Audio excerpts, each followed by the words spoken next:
আজকের ভিডিওতে আমি তোমাদের দেখাবো কিভাবে ডিএলএস এ নেইমারকে নিজের টিমে নিতে পারো। অনেকেই কমেন্ট করে জানতে চাও, ভাই নেইমারকে কিভাবে নিব? তাই আজকে সেই প্রশ্নের সম্পূর্ণ উত্তর দিতে চলেছি। তুমি যদি ব্রাজিলের সাপোর্টার হও তাহলে এই ভিডিওটা তোমার জন্য। আর মজার বিষয় হলো, অনেক আর্জেন্টিনা সাপোর্টারও তাদের টিমে নেইমারকে নিতে চায়। তাই আজকের ভিডিওতে আমি ধাপে ধাপে দেখিয়ে দেব কিভাবে খুব সহজে নেইমারকে তোমার স্কোয়াডে যোগ করতে পারবে। তাহলে আর দেরি না করে চলো শুরু করা যাক আজকের ভিডিও। নেইমারকে নেওয়ার একটা নির্দিষ্ট প্রক্রিয়া আছে, আর সেটাই এখন আমি তোমাদের দেখাতে যাচ্ছি। তবে তার আগে একটা ছোট্ট অনুরোধ, ভিডিওটা কেউ স্কিপ করবে না, কারণ পুরো ভিডিও দেখলেই তোমরা সম্পূর্ণ প্রসেসটা বুঝতে পারবে। আর যদি আমার চ্যানেলে নতুন হয়ে থাকো তাহলে অবশ্যই চ্যানেলটি সাবস্ক্রাইব করে পাশে থাকা বেল আইকনটি অন করে দিও। আর ভিডিওটা ভালো লাগলে একটা লাইক দিতে ভুলো না।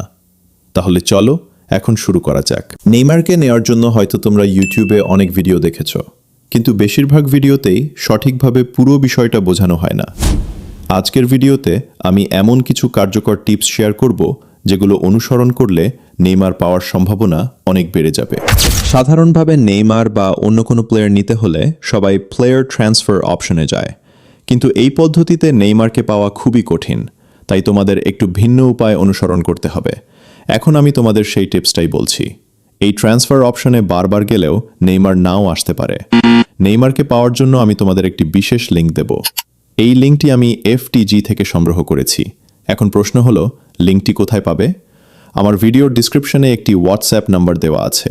সেই নাম্বারে শুধু একটি মেসেজ দিও, আমি তোমাদের লিঙ্কটি পাঠিয়ে দেব। আজকের ভিডিও এখানেই শেষ।